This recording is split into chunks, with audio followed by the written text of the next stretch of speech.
There is an entire universe of creatures lurking far below our feet, surviving where no sunlight can reach. Today we're diving into the deepest parts of our ocean to uncover ancient sea monsters that still roam beneath the crushing pressure and freezing waters, holding secrets that date back millions of years. It's time to meet these living fossils face to face. Starting off in our number 10 spot, we have the giant squid. There is a colossal predator lurking in the deepest corners of the ocean, a creature with tentacles that can stretch longer than a school bus and eyes the size of dinner plates. The giant squid is no myth. This towering cephalopod hunts in frigid darkness, patrolling underwater canyons while dodging the jaws of sperm whales. Its massive arms, covered in powerful suction cups, can snatch unsuspecting prey in a heartbeat. For centuries, old sailors returned from long voyages telling wild stories of enormous, tentacled monsters dragging ships into the depths. No one believed them until recently, when modern cameras finally captured these real-life leviathans gliding through their pitch-black world. From deep-sea explorers to seasoned marine biologists, everyone agrees. The giant squid is as close to the legendary kraken as we'll ever get, and it's still out there, thriving in places we can barely reach. Next, we are talking about sea spiders. There's something crawling around in the black, crushing depths of Earth's oceans that look more like it belongs on another planet. Sea spiders, with their ridiculously long legs and minuscule, almost comically small bodies. These guys have been skittering about for over 500 million years. That's a timeline stretching way before fish, dinosaurs, and even plants on land. They're not true spiders, but there's an alien elegance to how they hover over the ocean floor, their spindly limbs reaching out in all directions, as if they're trying to find a hold in the endless darkness. Scientists have found them in every major ocean, existing under pressure that would crush most creatures, all while barely changing from their fossilized ancestors. It is a genuine glimpse into a bygone era, a reminder that life down there has perfected the art of survival without the need for constant reinvention. In our number 8 spot today, we have the vampire squid. There is a crimson-shaped cephalopod drifting through near black waters that seems ripped straight from some ancient, forbidden legend. The vampire squid, thriving around 3,000 feet below the surface in low oxygen zones most creatures can't tolerate, is more than just a flashy name. Its glowing red eyes pierce the darkness, while its umbrella-like webbing and bioluminescent organs twist and shimmer with ghostly light. Neither fully squid nor fully octopus,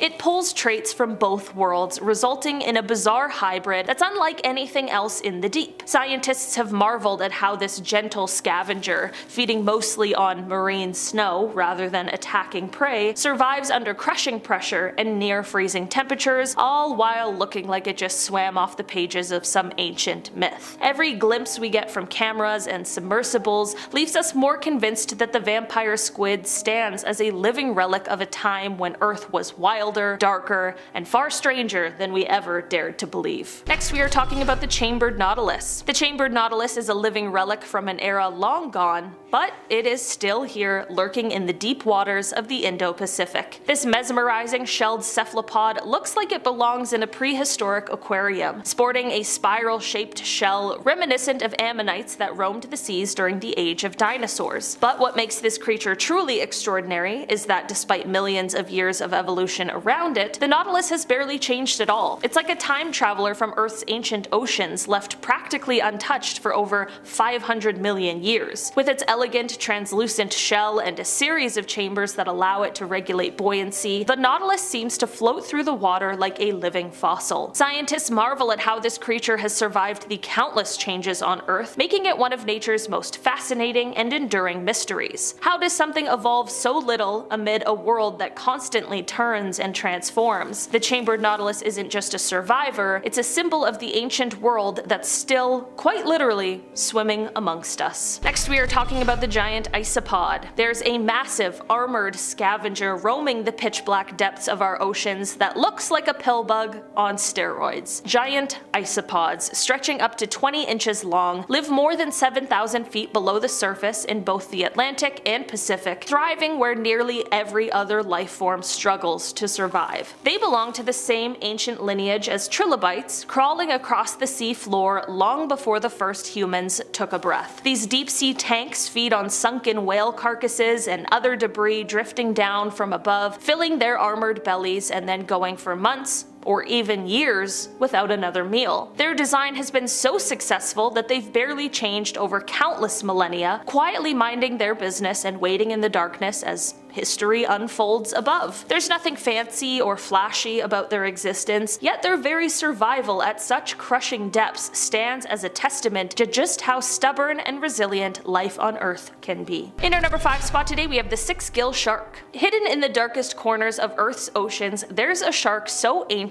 it might as well have swum alongside the very first dinosaurs. The 6-gill shark hovers at around 6,000 feet below the surface, slowly patrolling waters where daylight has long since vanished. With its distinctive extra gill slits, one more set than your typical modern sharks, it sports features that date back to the Jurassic, when massive marine reptiles ruled the sea. This heavyweight predator can reach lengths of up to 16 feet, yet remains elusive, steering clear of our curiosity by lurking deep beyond most human reach. Over millions of years, it's barely changed at all, hanging on to design elements that worked perfectly before mammals even appeared on land. Knowing that this silent, time-worn sentinel cruises through pitch-black water, still wielding the ancient blueprint of its ancestors, adds another layer of mystery to the hidden world beneath the waves. Next, we are talking about the colossal squid. There's a beast haunting the frigid darkness around Antarctica that dwarfs even the legendary giant squid and wields razor-sharp hooks on swiveling tentacles. The colossal squid thrives thousands of feet below the ice-covered seas of the Southern Ocean, where crushing pressure and bitter cold would make most creatures crumble. It's been spotted only a handful of times, each encounter raising more questions than answers. Its eyes are the largest of any animal on Earth, peering through pitch-black waters in search of prey. Scientists have tried to study it, hauling up a few rare specimens, but even these are often damaged or incomplete, leaving us with only half-understood hints of its true nature. Every scrap of data, every blurry image adds to the legend of this elusive giant. For now, the colossal squid remains one of the ocean's most tantalizing mysteries, a hulking survivor from a time when monsters still roamed the planet's last untouched frontiers. Next, we are talking about the lanternfish. There is a hidden force thriving in the ocean's twilight zone that quietly rules the deep. Lanternfish, which make up about 65% of the biomass down there, have been shining their tiny lights for millions of years, long before humans came into the picture. They hover between 650 and 3,300 feet, well below the sunlight's reach, using their bioluminescent organs like headlights to navigate through darkness thick as ink.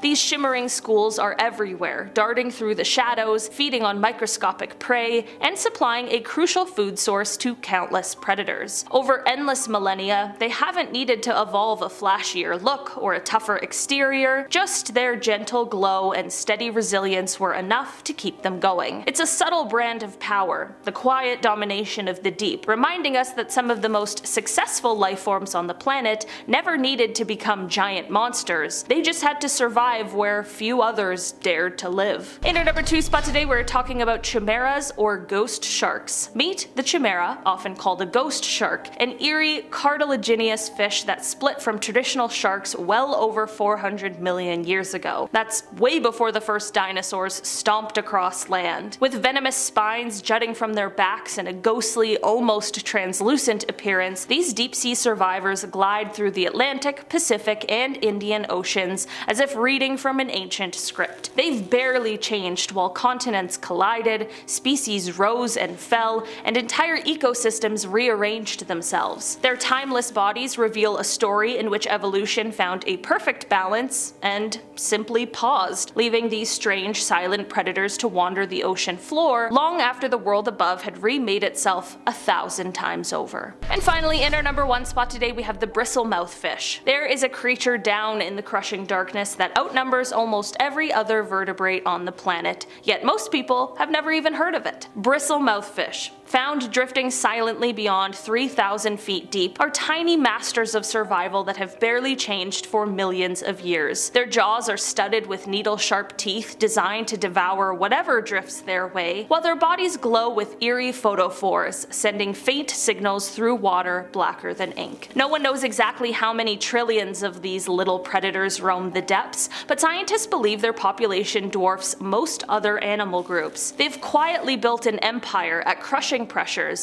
feeding on morsels of plankton and marine snow, all without ever needing to tweak their ancient design. It's definitely a humbling thought. These unassuming, toothy survivors run the deep sea show, thriving for eons where countless other species would simply crumble. First up, we've got the coelacanth. This fish is seriously cool, but also a little creepy looking. What makes it so interesting is that it was thought to have been long extinct, gone for 65 million years alongside the dinosaurs, but then in 1938, fishermen off the coast of South Africa pulled one up, and boom, you had a live and kicking living dinosaur. These fish have been around for 360 million years, and honestly, you can kind of tell. They're huge, sometimes growing over 6 feet long. They have thick lobed fins that make them look, I don't know, just something really ancient looking about them. And here's something really cool. They seem to be a kind of link between sea creatures and land animals. The way their fins move is a bit like legs of amphibians, which hints that they could be a distant relative to the first creatures that crawled onto land. Coelacanths are still found today, mostly off the coast of Madagascar and around Indonesia, but there's no denying that they are one of the creepiest and coolest survivors from the past.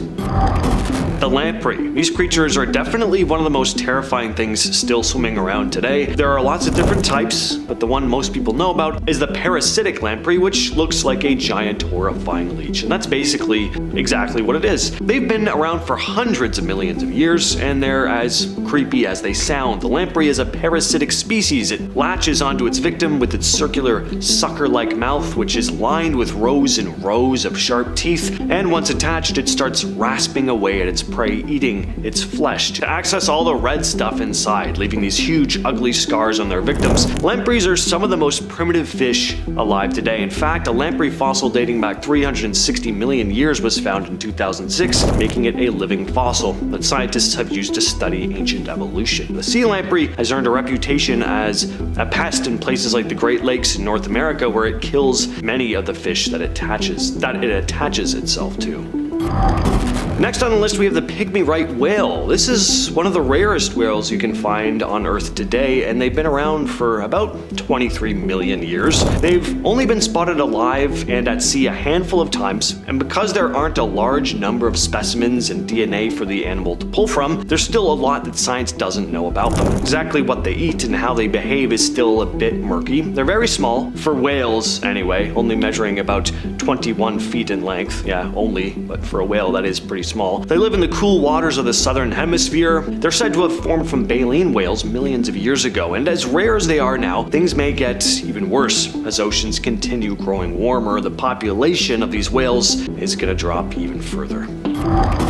The nautilus. The nautilus is a mollusk that's lived in the sea for 500 million years, thriving during a time when the continents were still taking shape. Originally, there were 10,000 different species of this animal, but today only a few survive in the western Pacific Ocean and the coast of the Indian Ocean. Chambered nautilus, a specific type of the creature, use their 90 retractable suckerless tentacles equipped with are called chemonosensors to hunt for fish, crabs, and lobsters. The tentacles help them pick up food scents in their environment. Using a beak-like mouth, they pry open tough shells to access their prey. They also regulate the amount of water and air in their shell through an internal tube called a hyponome. These are such strange but really beautiful looking creatures. The striped markings on them, just very eye-catching. Hagfish. These are one of the most bizarre and ancient creatures still alive today. They've been around for over 300 million years, and just to put this into perspective, this means they were swimming around before dinosaurs came about. These things are often called slime eels.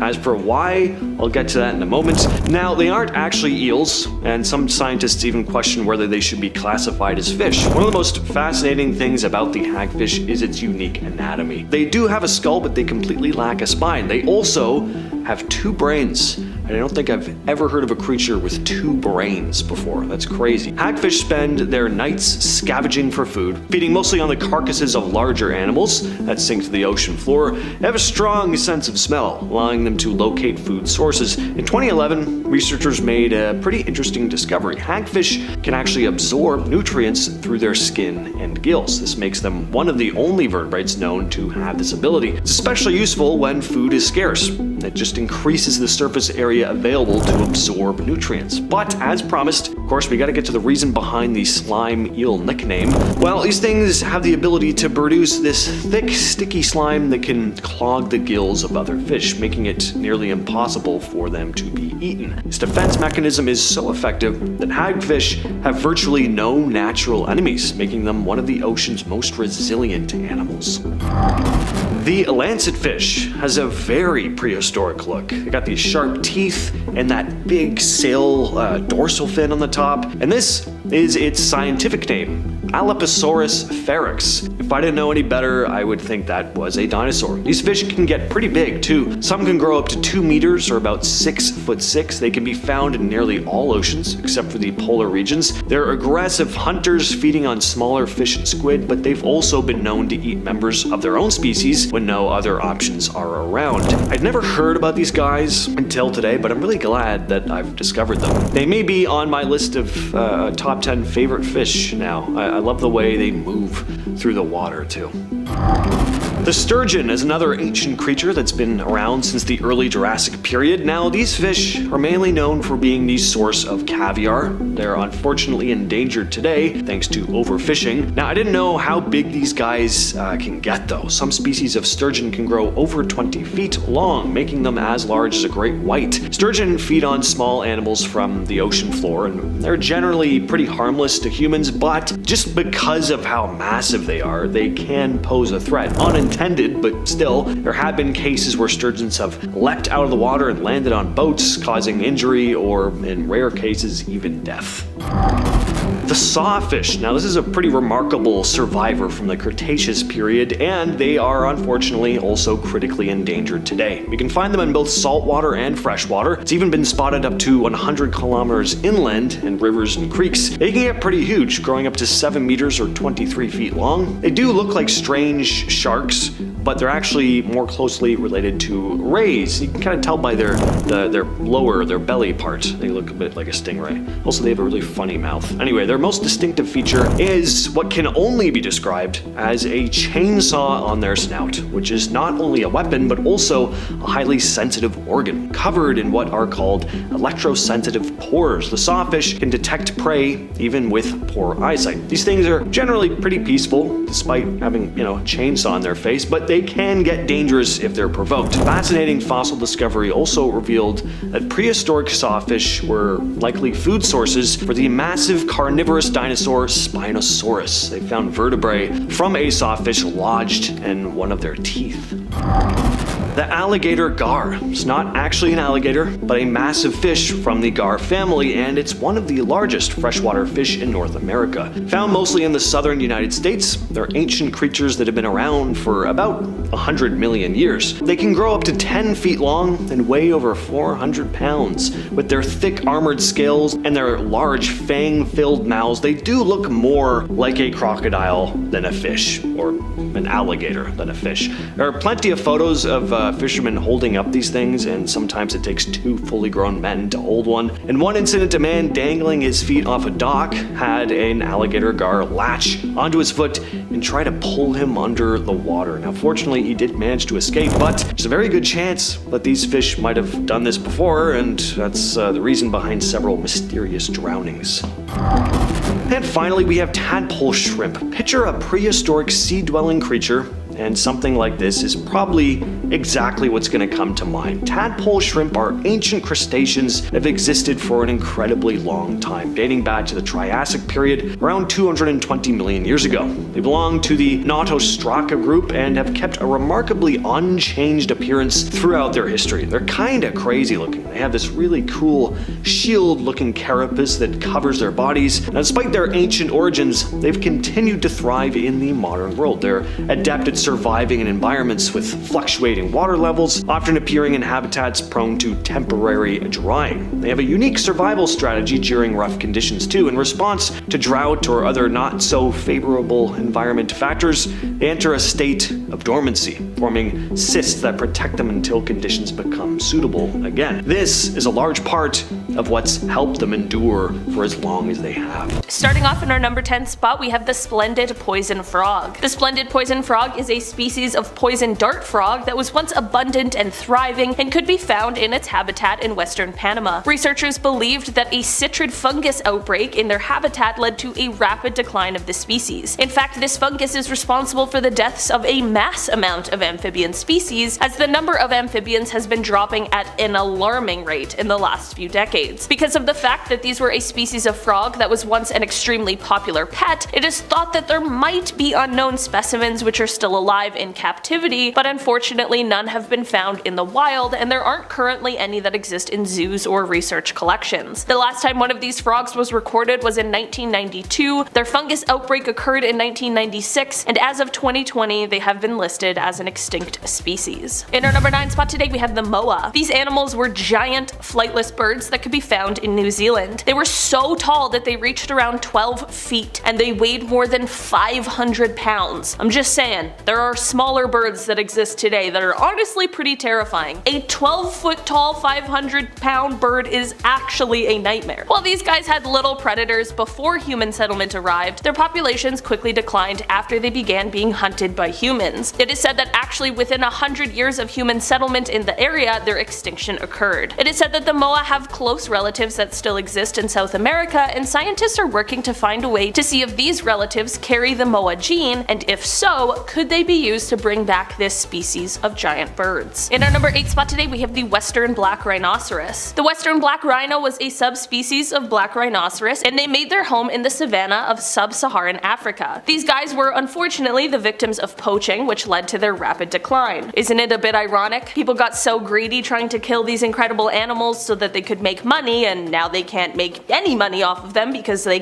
killed them all. What a genius business plan, and just genuinely good people. Anyways, this species first originated around 7 to 8 million years ago, and for most of the 1900s, it was the highest population of rhino species. That all changed, however, as from 1970 to 1992, the population of black rhinos in general decreased by 96%. Other than poachers, another main culprit for the decline was farmers who killed the animals to protect their crops that were placed close to rhino territories. The last sighting of a western black rhinoceros was in 2006 in Cameroon's northern province, and sadly the subspecies was officially declared extinct in 2011. In our number 7 spot today we have the Caspian tiger. During their time on this planet, Caspian tigers were an animal that was native to eastern Turkey, northern Iran, Mesopotamia, the Caucasus around the Caspian Sea, Central Asia to northern Afghanistan, as well as in western China. They were everywhere. Until the Middle Ages, these tigers could also be found in Ukraine and southern Russia, but of course this is a list of extinct animals, so what led to their extinction? Well, it is believed that the demise of this tiger population started with the Russian colonization of Turkestan during the late 19th century. During this time, the tigers were being killed by large parties of sportsmen as well as military personnel, and they didn't just hunt the tigers, but they also began hunting large numbers of the tiger's main food source. This, plus the fact that much of their home was being turned into agricultural developments, and you have a perfect recipe for causing the decline of a species. As of 2003, the species was officially declared extinct. Some scientists want to try to bring them back by introducing a very close relatives of these tigers into the lands that Caspian tigers once used to roam, where they expect it to adapt. In our number 6 spot today we have the Morian viviparous tree snail. This was a species of air-breathing tropical tropical land snails that were endemic to French Polynesia. This extinction was caused by a chain of events that happened after something humans did. The African land snail was introduced into Tahiti in 1967 as a food source, but it quickly escaped and began to destroy crops. Biologists wanted to attempt to control the African land snail, so they decided to introduce the rosy wolf snail to the area in 1977. This went haywire as the rosy wolf snail didn't just control the population of African land snails, but rather started to eradicate all of the snails that were native to the area, which of course includes our little friend, the Morian viviparous tree snail. So this one little introduction led to them becoming totally extinct in the wild. These snails do still exist in captivity, and there have been attempts to re-release them into the wild, but the rosy wolf snail continues to prey upon them, so at this point it looks like they will never be able to return to the wild, which is very sad. It sucks that the intention really was to help, but things just did not go according to plan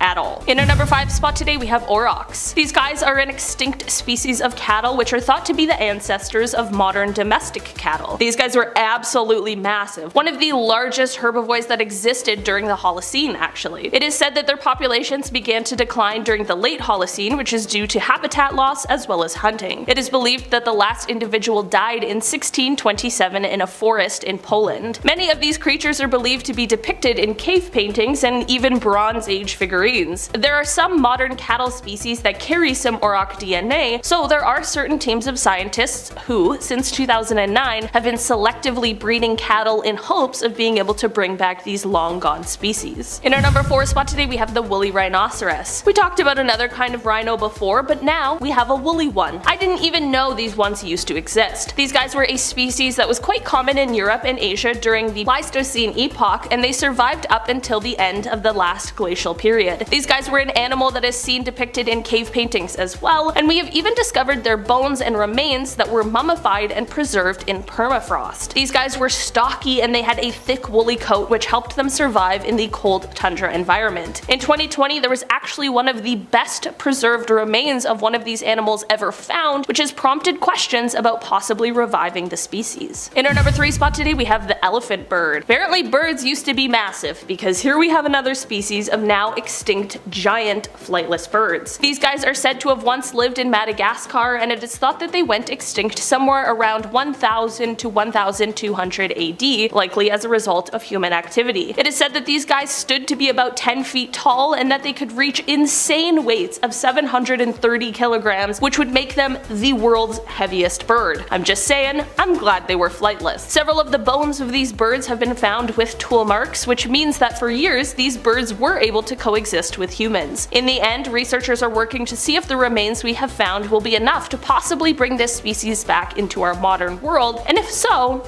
what would the implications be? In our number 2 spot today we have the Tasmanian tiger. These guys are actually less like tigers that we are used to, and they're actually marsupials, but not really like the marsupials we know today either. These guys are a carnivorous marsupial that was native to Australia mainland in the islands of Tasmania and New Guinea. These guys had anatomy and adaptations that bared similarities to both tigers and wolves despite being unrelated. They were certainly an apex predator at their time, and as of now, their closest ancestors that are still surviving are the Tasmanian devil and the Noombat. Because of these living relatives, it is thought that scientists might be able to bring back these creatures by selecting certain parts of their DNA. In our number 1 spot today we have the woolly mammoth. We would certainly be missing a very important animal on this list today if we didn't include the woolly mammoth. These guys were of course a species of mammoth, and in fact they were one of the last in line of mammoth species. Because of the fact that in both Alaska and Siberia there were frozen carcasses discovered, they're actually one of the most well-studied extinct creatures. Exactly why or how they were driven to extinction is widely debated, and another thing people like to debate is whether or not we should try and bring them back. There was a genome project completed in 2015, and since then it has been proposed that the species could be revived through a few different means, but no one has yet taken the leap. Starting off this list in our number 10 spot we have Xiphactinus. Xiphactinus was a prehistoric fish that lived during the late Cretaceous period around 85 million years ago. It was a predatory fish that could grow up to 20 feet in length and weighed up to 1,500 pounds, making it one of the largest bony fish of all time. This fish had a long, streamlined body with powerful jaws and sharp teeth that allowed it to hunt and devour smaller fish and marine reptiles. It had a unique adaptation in its skeleton with a hinged lower jaw that could open very wide, allowing it to swallow prey whole. How terrifying is that? Fossils of this fish have been found in North America, particularly in what is now Kansas and Alabama, as well as in Europe and South America. It is believed that this fish went extinct along with the dinosaurs at the end of the Cretaceous period, around 66 million years ago. In our number 9 spot today, we have the Godzilla shark. With a name like that, this creature is surely anything but disappointing. About 300 million years ago, these guys ruled the sea and were one of the most terrifying sea creatures ever on our planet. Fossils of these guys have been found in the Mazzano Mountains, which lie east of Albuquerque, New Mexico, and they were found in 2013 by paleontologist John Paul Hodnett. So think of a massive shark, but now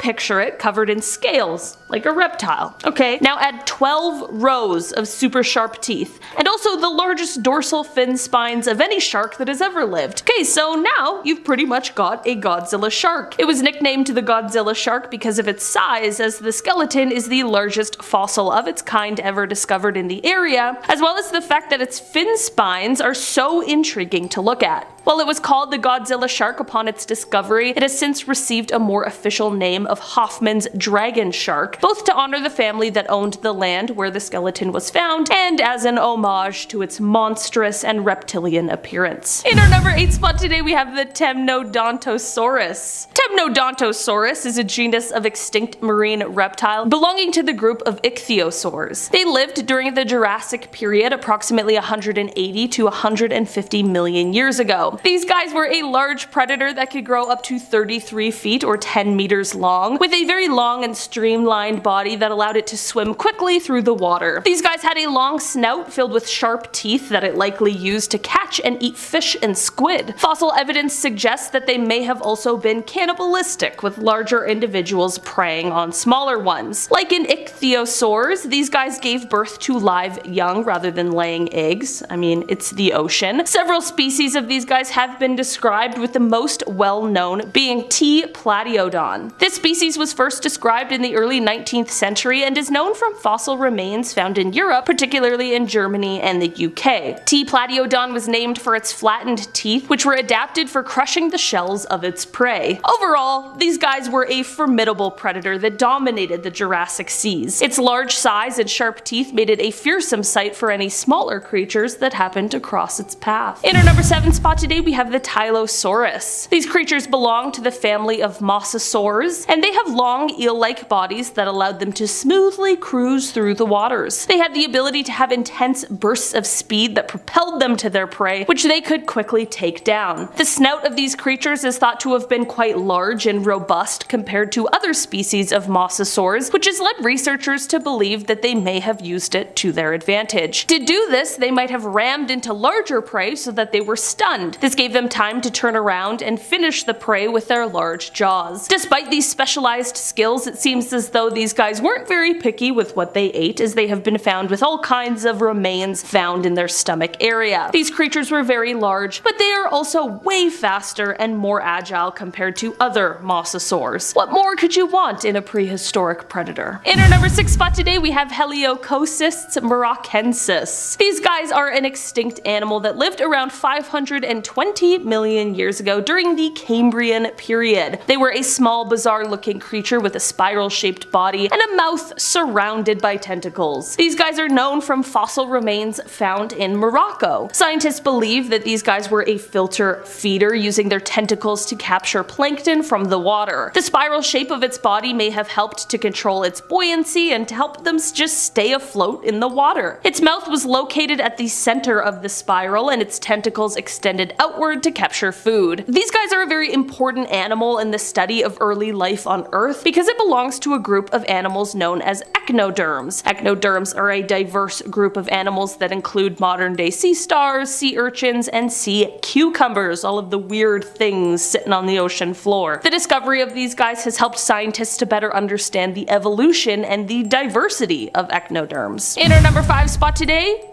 we have the megalodon, okay? My favorite, your favorite, everyone's favorite. Is any terrifying prehistoric sea creatures list truly complete without an appearance from the Meg? Megalodons are one of the largest sharks to have ever existed. They were huge, they were terrifying, they were apex predators, and they are the creatures that inspired the tales of Jaws, or the Meg. The teeth on these sharks are so large that they are 3 times larger than the teeth of a modern great white shark. With teeth that size, you can only imagine how large this shark would have been. It's pretty tough to figure out exactly why the megalodon died out. I mean, they were one of the largest, scariest creatures who shouldn't have had any trouble getting food, but that might not be the case. Some believe it was the cooling waters, others believe it was the competition for food. Whatever the case in the end, while the megalodon is an incredible creature in history, I think we can all breathe a sigh of relief that they aren't currently swimming around our oceans. Or are they?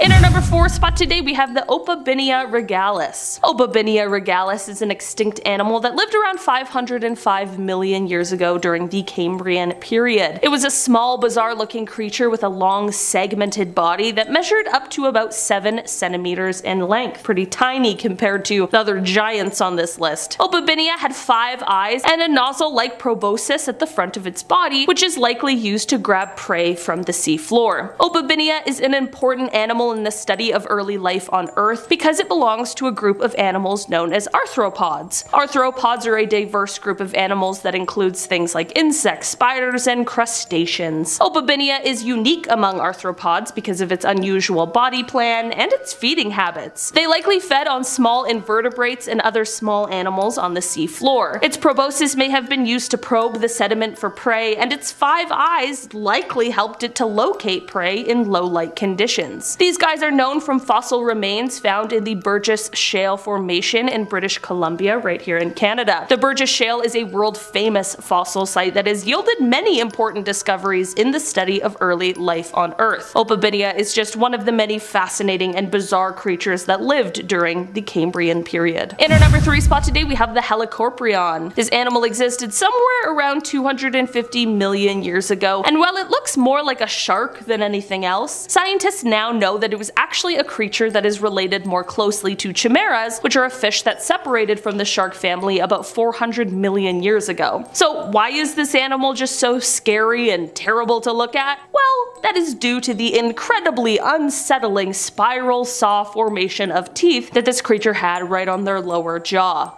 Yeah. An orthodontist's dream, truly. It's also not like this creature was just born with this teeth that they had for the rest of their lives. No, of course not. They had teeth that could grow, and new teeth could even form. Imagine being in the ocean and you see a huge creature swim up to you that has 4 spiral saws for teeth. Yeah. No thanks. Never going swimming. In our number 2 spot today, we have Cephalaspis. Cephalaspis is an extinct fish that lived around 400 to 360 million years ago during the Devonian period. It has a flattened, armored head and a small, streamlined body that measured up to about 60 centimeters in length. These guys likely lived in freshwater environments and fed on small invertebrates and plankton. These guys had a bony plate on the top of their head that protected their brain and their sensory organs. This plate, known as a cephalic shield, was shaped like a triangle and had 2 large openings for the eyes. These guys also had a pair of small paddle-shaped fins near the front of their body that they used for swimming. These guys are an important animal in the study of early fish evolution because it is one of the earliest known jawless fish. Jawless fish include modern-day lampreys and hagfish. They lack the jaws and paired fins that are found in most modern fish. These guys are known from their fossil remains that have been found in many parts of the world, including Europe, North America, and Asia. The discovery of these guys have helped scientists to better understand the early evolution of fish and the diversification of life during the Devonian period. And finally, in our number 1 spot today, we have Anomalocaris. These guys are an extinct animal that lived around 500 million years ago during the Cambrian period, and they were a large predatory animal that measured up to a meter in length. These guys had a circular mouth surrounded by spiny plates, which it likely used to grasp and crush crush its prey. These guys are an important animal in the study of early life because they are one of the earliest known arthropods. These guys are unique among arthropods, however, because they have a very unusual body plan and also unusual feeding habits. They had a segmented body and a pair of large paddle-shaped appendages at the front that helped it swim through the oceans. Its circular mouth was lined with sharp teeth, and its spiny plates may have been used to grasp and manipulate their prey. These guys are known from fossil remains found in many parts of the world, including Canada, China, and Australia. They're kind of all over the place. The discovery of these guys has helped scientists to better understand the early evolution of arthropods and just, what was going on during the Cambrian period. Starting off this countdown, we have coelacanth. What's confusing about these fish isn't their name. It's the fact that everyone thought that they went extinct alongside the dinosaurs. Then millions of years later, they were rediscovered. These dudes have the most famous comeback story of all time. So in the 19th century, scientists discovered a fossil of this fish. This fossil was over 410 million years old. They thought that they went extinct over 66 million years ago. So it shocked scientists in 1938 when they were rediscovered off of the coast of South Africa. But they did have some new features thanks to evolution. Now the fish has 4 fins that move more like limbs than fins. Theory goes that maybe they were going to become a land-dwelling amphibian, and then they kind of just changed their mind. I know that's not how evolution works, but it's the easiest way to describe it. So yeah, here's a creature that used to rule the world alongside dinosaurs. In our 9th spot today, we have nautilus. This is an ancient mollusk that has been around for 500 million years. In fact, they have been around before Pangea was even fully formed. Now, originally there were 10,000 different species, but now only a few are left and are at risk of extinction. That's because of us. We are over harvesting them, and on top of that, they are slow at reproducing. They need to be left alone right now because they run the risk of extinction. It's kind of sad once you think about it. Like, they survived for hundreds of millions of years and only now start to die thanks to humans. Coming in at number 8, we have the horseshoe crab. Now, what's trippy is that despite their name, they are not crabs. In fact, they are more closely related to spiders or scorpions. Isn't that weird? Now, these bad boys are considered one of evolution's ultimate survivors. That's because they date back to 450 million years, meaning they survived 5 mass extinctions. Now, these guys can grow anywhere from 18 to 19 inches, from head to tail. Males grow a little less in size, only being 14 to 15 inches. Still, that's pretty big. The horseshoe crab consists of 3 parts. They got a front shell, a back shell, and a tail. Now, you may be looking at this tail and you're like, whoa, what the hell? No, that thing can sting me and then kill me. False. Horseshoe crabs, although creepy looking, are harmless. But they do have eyes everywhere. They have 10 in total, and that freaks me out. In our 7th spot today, we have the goblin shark. Now, if you've seen my other video on sea creatures, then you know how much I hate this guy. It literally gives me the creeps, and I'll show you why in a second. Now, the goblin shark has actually been declared a living fossil, and that's due to the fact that it was thought to have gone extinct millions of years ago.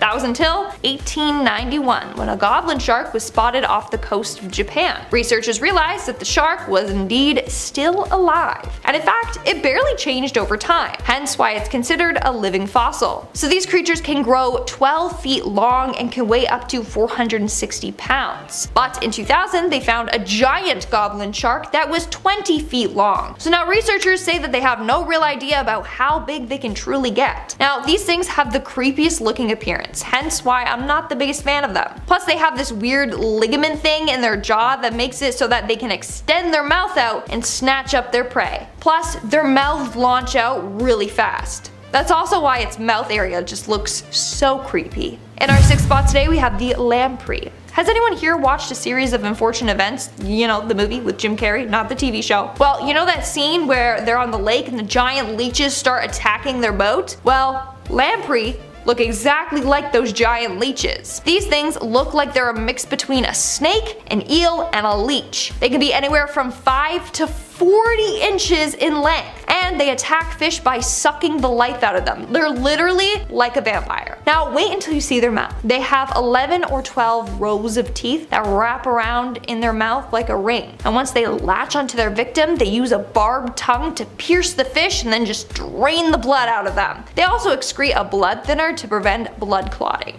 What's crazy is that these creatures have survived 4 major extinctions in their 360 million year existence. That is wild. We are now at our 5th and halfway mark with the frilled shark. Now this is another pretty creepy looking shark. In fact, it doesn't even look like a shark. It looks like an eel mixed with a snake mixed with a shark. But fun fact, these sharks are actually the cousins of the great white shark and the hammerhead shark. Now these bad boys have been around for 80 million years. Pretty insane, right? They live in the dark abyss of the deep sea and have rarely changed over the years. Now they were given the name of the frilled shark because of the frilly appearance of their gills. They also are kind of similar to snakes because they have hinged jaws that allow them to eat big creatures whole. But you don't need to worry, okay? They live deep in the ocean and they don't really show themselves to humans. In our 4th spot today we had the wobbegong shark. Again, another shark that doesn't really look like a shark. And that's because this shark has camouflage techniques, and it likes to blend in with algae covered rocks or the ocean floor. And they do a good job with it too, with their flattened bodies and speckled patterns on their bodies. Now these dudes have been around since 11 million years ago. But don't worry, these sharks don't attack. They'll leave you alone if you leave them alone. The only time they have attacked is when a diver got too close or someone accidentally stepped on one. But no fatalities have ever been reported. In our 3rd spot we have the Greenland shark. This shark is said to be one of the longest lived vertebrate animals. The shark is also said to be one of the world's largest carnivores and one of the most successful predators in the Arctic waters. These massive sharks are about the same size as a great white shark and eat crustaceans along with things that have fallen off of the ice shelf above. Also, apparently these creepy worm-like parasites like to attach themselves to these sharks' eyes and literally eat their eyes out. Okay, I think that's scarier than the shark itself. But yeah, the Greenland shark is still alive today. They lived for at least 250 years. One of them lived for 400 years. Some may live to be 500. Isn't that crazy? For reference, a great white shark lives for only 70 years. So they got nothing on the Greenland sharks. Coming in at number 2, we have a pygmy right whale. Now, these whales have been around for about 23 million years. In fact, they are considered one of the rarest species of whales. Around 2 million years ago, they were thought to have gone extinct. That was until 2012 when they were rediscovered. Besides that mystery, there's another one, which is scientists don't know where exactly this whale evolved from. There's been much debate over this for a while. What we do know though is that these whales like cool waters, which is what puts them at risk because of climate change. Scientists are worried the rising ocean temperatures will wipe them out for good. And in our number 1 spot today, we have the whale shark.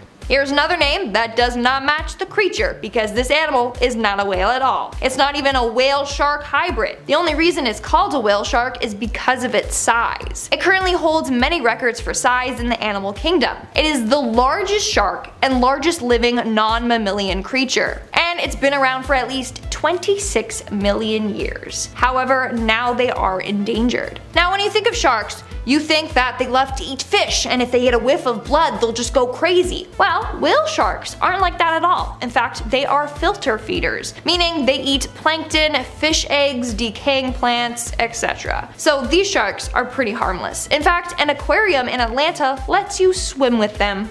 In case that was on your bucket list, there you go. Kicking off the list at number 10, Arctidus simus. Lions, tigers, and Arctidus simus, oh my. This one's really scary. Also known as the giant short-faced bear, the Arctidus simus went extinct only a mere 11,000 years ago. Yeah, it was once the fastest running bear that ever existed. So already, we have trouble. That's a terrifying fact. Its legs were much longer than today's bears. These were like lanky, fast bears. If the giant short-faced bear stood up on its hind legs, it would be around 13 feet tall. This thing was a beast. Today's bears also have different shaped toes. Today they have pigeon toes, more or less, but back then these guys had straight, forward-facing feet. So they were athletes, pretty much. Giant athletes with quick feet. Paleobiologists conclude that short-faced bears ate only meat. And given the fact that it was 11,000 years ago, I feel very badly for humans that found it. Well, with its powerful nose, realistically it would have found them. Yeah, the giant short-faced bear, I'm gonna say its full name every time. Also, I'm not just gonna say this bear, I'm gonna say the giant short-faced bear every time. The giant short-faced bear needed around 35 pounds of meat every day to survive. That's a lot of food. That's a lot of porridge. Yeah, I hope my porridge isn't too hot. Please God, don't let him burn his bare lips on my porridge. He's gonna eat me. These things are scary, honestly. Like, they're always just like scary photos, like drawings of it too. Well, obviously there's no photos. Number 9, Spinosaurus.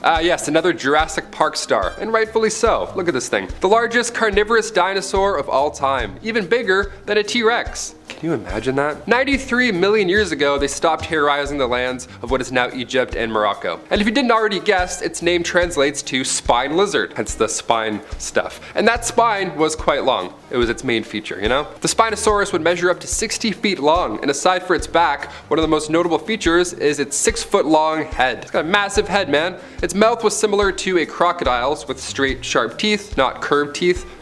Straight, like a vampire. These straight teeth could stab right through anything, any fish, just a big skewer for a tooth, no problem. Paleontologists from the University of Pennsylvania believe that this guy used to swim as well. Nice, even scarier. Because where the first Spinosaurus fossils were found, well, that used to be by Haria Oasis in Egypt, which was a massive swamp. Water or land? I want nothing to do with this guy. Next. Number 8, Mega Piranha. Don't have to say much about this one. What if I just said Mega Piranha and then it was just the next point? You're like, oh, fair. These things, for starters, were much bigger than today's piranhas, obviously, hence their name. They came in at around 1 meter long. They ruled the waters around Argentina around 6 million years ago, so skinny dipping probably wasn't a thing. I hope not. Its bite force was 50 times its own weight, and like I said earlier, Mega Piranha, bigger. This thing was huge. It was bigger, it was badder, it was weightier, had more to it. Mega Piranha would be around 30 pounds on average. Its bite can outchomp Megalodon any day, any Tuesday. Even today, the word piranha makes people scared, it makes people anxious. As I was writing this, I was like, oh, I wasn't looking. Because our modern day black piranha, although sure it's only, 2 pounds, its razor sharp teeth can still take a chunk out of you. It's still quite dangerous. Yeah, but they didn't mention any of that in 3D Piranha Double D Part 3 or whatever we're watching now. These things are scary. Number 7, Helicoprion. Perhaps one of the weirdest sea creatures to ever exist. 250 million years ago, that is. This thing looks like a shark, but scientists now know that it was related to chimeras, a fish that separated from the shark family 400 million years ago. Yeah, they were like, I don't like this family. I got some things going on in my mouth. See you later. Good. The 25-foot long fish was first discovered by Andrei Zarpinsky in Russia back in 1889. He got the name Helicoprion because it translates to spiral saw. Yeah.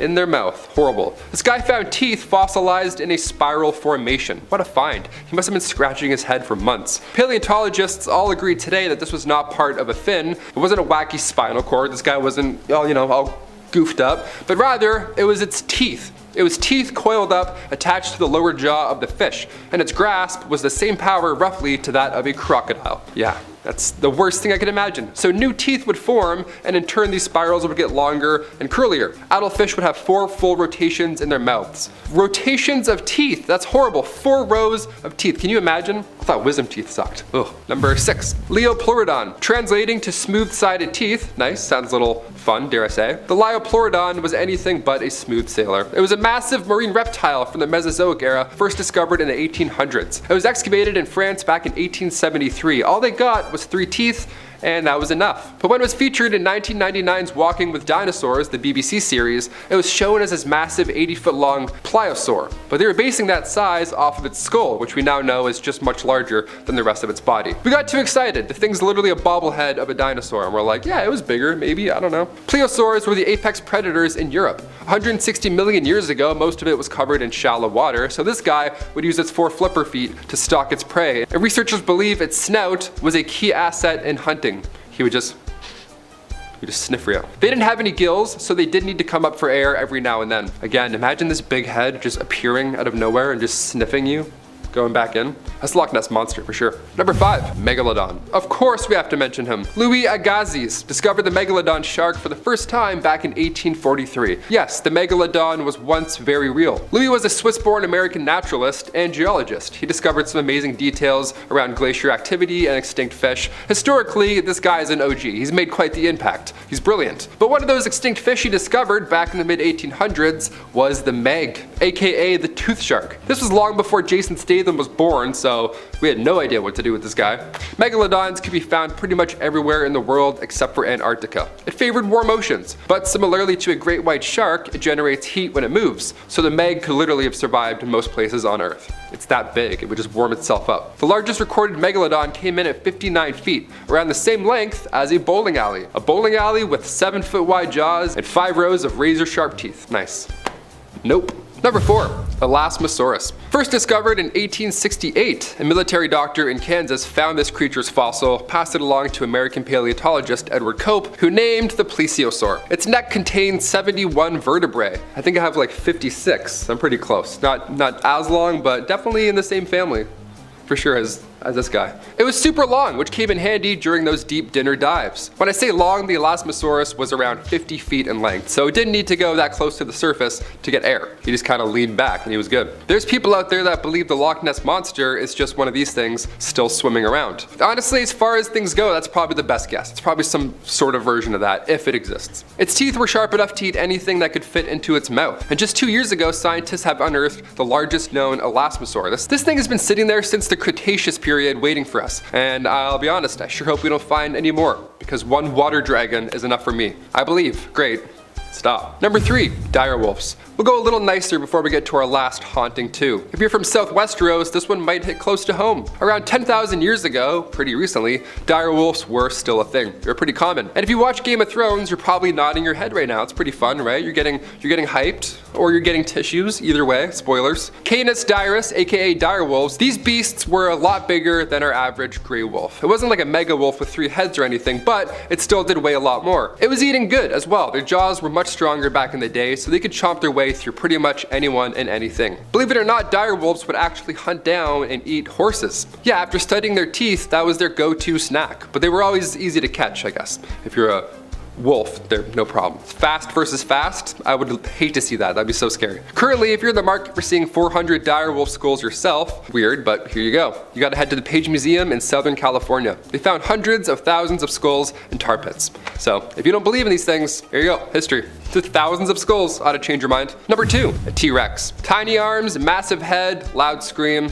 Yeah, we've all seen Jurassic Park, or at least one of the 6 movies they have now. And in real life, T-Rexes were probably a lot worse, to be honest. Around 70 million years ago, this big fella would roam what is now North America. But on average, it would be 20 feet tall, 8 tons, stretched a haunting 40 feet long. And yeah, it had tiny arms, and we can roast them for that, sure. But they clearly didn't need them now, did they? No, they're Old English, buddy. They would just headbutt anything. Look at these things. Its jaws are of course the main bread and butter here. 50 to 60 razor sharp serrated teeth around 9 inches long would definitely help it digest 500 pounds of meat in one serving. Henry Fairfield Osborn, the president of the American Museum of Natural History, named the behemoth back in 1905. The name Tyrannosaurus rex comes from the Greek and Latin words meaning tyrant lizard king. Yep, I'd say he nailed it.